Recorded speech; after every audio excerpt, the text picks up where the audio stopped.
আমার ধারণা ছিল যে বামধারার সিপিবি বা বাসদ এই রাজনৈতিক দলগুলো তারা সম্ভবত ওই ডক্টর মোহাম্মদ ইউনূসের যে সংস্কার কমিশন, বিভিন্ন ধরনের ঢাউস ঢাউস যে কমিশন গঠন করা হয়েছে, তার একটা ব্যাপক ভিত্তিক যেই সুপারিশ মালা তৈরি করছে, এইগুলির ব্যাপারেই হয়তো তারা আবার বলবে যে ইয়েস, এটাই সঠিক, এটাই ঠিক, চলতে থাকুক সংস্কার, নির্বাচন পরে দেখা যাবে, হইলেও চলে না হইলেও চলে, এরকমই একটা অবস্থার প্রতি তারা সাপোর্ট দেবে।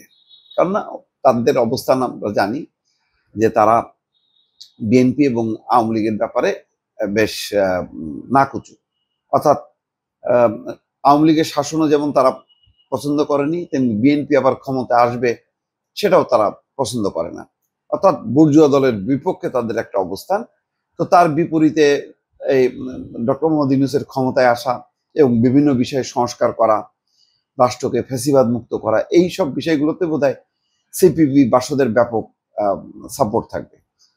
কিন্তু অবাক হয়ে গেলাম যে বিএনপি এখন বিভিন্ন দলের সাথে কথা বলছে যে ডিসেম্বরের মধ্যেই নির্বাচন, এই দাবির পক্ষে তারা মানে মতামত নিচ্ছে বিভিন্ন দলকে। তো বিভিন্ন দলের মতামত নিতে যে তারা সম্ভবত অনেকদিন পর সিপিবি এবং বাসদের সাথে বৈঠক করেছে। বামধারার আরো কয়েকটা রাজনৈতিক দল আছে, তার মধ্যে প্রধান হচ্ছে সিপিবি বাসদ। আমি দেখলাম যে বরং এই বৈঠকে তারা নিরঙ্কুশভাবে বিএনপির যে অবস্থান, সেই অবস্থানকে সাপোর্ট করবে। সেটা কি? সেটা হচ্ছে দ্রুত নির্বাচন, অর্থাৎ কাল বিলম্ব না করে একটা সাংবিধানিক বা শাসনতান্ত্রিক একটা ব্যবস্থায় দেশ যাতে আসে, সেই লক্ষ্যে তারাও মনে করছে এবং তারা বলছে যে আমরা বরাবর খুব দ্রুত নির্বাচনের পক্ষপাতী। যদি দ্রুত নির্বাচন না হয় তাহলে দেশ আরো সংকটে পড়বে। সংস্কারের ব্যাপারে বলছে যে সংস্কার, এটা চাপায় দিয়ে কোনো সংস্কার হয় না, এটা রাজনৈতিক দলগুলো ভিতর থেকে তার তাগিদ দিয়ে সেই সংস্কারগুলো নিয়ে আসতে হয়। যাক, এখানে বনানীর একটা হোটেলে তারা বসছে। বৈঠকে বিএনপির পক্ষে ছিল আমির খসরু মাহমুদ চৌধুরী, ইকবাল হাসান মাহমুদ টুকু এবং বরকতুল্লাহ বুলু। আর সিপিবি ছিলেন সভাপতি শাহ আলম এবং সাধারণ সম্পাদক রুহিন হোসেন প্রিন্স, সাবেক সভাপতি মুজাহিদুল ইসলাম সেলিম, তার মানে যথেষ্ট গুরুত্ব দিছে, সহকারী সাধারণ সম্পাদক মিহির ঘোষ, বাসদের ছিলেন সাধারণ সম্পাদক বজলুর রশিদ ফিরোজ এবং সহ সাধারণ সম্পাদক রাজিকুজ্জামান রতন। বৈঠকে নির্বাচনের মাধ্যমে নির্বাচিত প্রতিনিধিদের হাতে দ্রুত ক্ষমতা হস্তান্তরের বিষয়ে আলোচনা হয়। প্রয়োজনীয় সংস্কার শেষে ডিসেম্বরের আগেই নির্বাচন সম্ভব বলে নেতারা অভিমত দেন।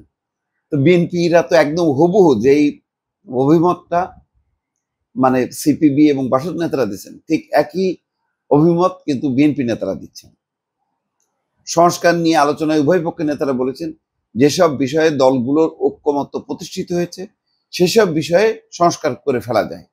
মানে অন্তত 100টা যদি পয়েন্ট থেকে তার মধ্যে 10টা পয়েন্টে তো একমত হয়েছে, সেগুলো বিষয়ে ঐক্যমত্য করা যায়, বাকি সব বিষয়ে হবে না। এখন ওই হেফাজত 3 তারিখে, মেয়ের মাসে 3 তারিখে তারা ডাকছে মহাসমাবেশ। নারী সংস্কার কমিশন মানি না, নারীদের ব্যাপারে অনেক বিষয়ে আপত্তি আছে, জামাতও বললো। তো এগুলি তো মিলবে না, এটা বলে লাভ নেই। তা না মিললে কি করণীয়? ভোটে আসো, নির্বাচন করো, যদি জিততে পারো তাহলে তোমরা সেগুলি বাস্তবায়ন করো। তো অন্তত 10টা পয়েন্টে যদি সংস্কার হয় সেটা নিয়ে ঐক্যমত্য তৈরি করে নির্বাচনে চলে যাওয়া, এটা চাইলেই যাওয়া যায়। আচ্ছা, যাই হোক, সরকার নির্বাচন নিয়ে হয়তো কালক্ষেপণ করলে বাম গণতান্ত্রিক জোটের নেতাদের মধ্যে বৈঠক করে প্রয়োজনে নির্বাচনের দাবিতে আন্দোলন করা যেতে পারে বলে মনে করছেন এই জোটের নেতারা। তার মানে তারা নির্বাচনের দাবিতে আন্দোলন করতেও প্রস্তুত। বৈঠক শেষে রুহিন হোসেন প্রিন্স বলছেন, আমরা ও আমাদের জোট বহু আগেই বলেছি যে বাংলাদেশে জরুরিভাবে একটা নির্বাচিত সরকার দরকার। গণ অভ্যুত্থানের পর ওই দিনই আমরা বিবৃতিতে বলেছি পূর্ণ গণতান্ত্রিক অধিকার প্রতিষ্ঠার লড়াই অব্যাহত রাখতে হবে। এরপর অনেকদিন ধরে আমরা বলে আসছি যে ডিসেম্বরের আগেই সুষ্ঠু, নিরপেক্ষ এবং গ্রহণযোগ্য নির্বাচনের জন্য যা যা সংস্কার করার দরকার তা করে নির্বাচন করা সম্ভব। সুতরাং এর জন্য নতুন করে আজকে কোনো অজুহাতের দরকার নেই। আমার ধারণা যে সিপিবি এবং বাসদ সাংঘাতিক রকম খুশি করে দিছে বিএনপিকে, কারণ বিএনপির অবস্থানকে পরিপূর্ণভাবে সমর্থন করে দিল। কিন্তু এটা কিন্তু নর্মালি কিন্তু এরকমটা হয় না, কারণ তাদের একটা আওয়ামী লীগ বিএনপির ব্যাপারে একটা রিজার্ভেশন আছে। কিন্তু এখানে দেখা যাচ্ছে একদম তারা বরং বিএনপির থেকেও আরো অ্যাডভান্স নির্বাচন চাওয়ার ব্যাপারে।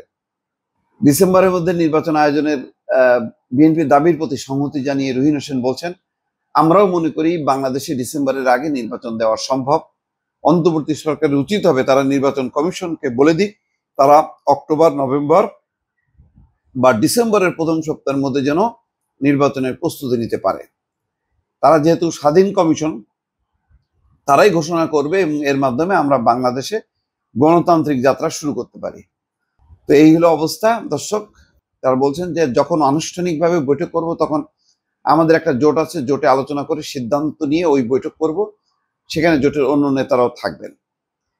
এখন আমরা মানে চা খেতে আসছি বলছে, যাক একটা এই যে সমর্থনটা, এটা আমার ধারণা যে বিএনপিকে আরো অনুপ্রাণিত করছে এবং ডিসেম্বরের মধ্যে যে নির্বাচনের ব্যাপারে তাদের যেই আশা বা প্রত্যাশা, সেটা হয়তো পূরণের ব্যাপারে তারা আরো উদ্যোগী হবে বিএনপি।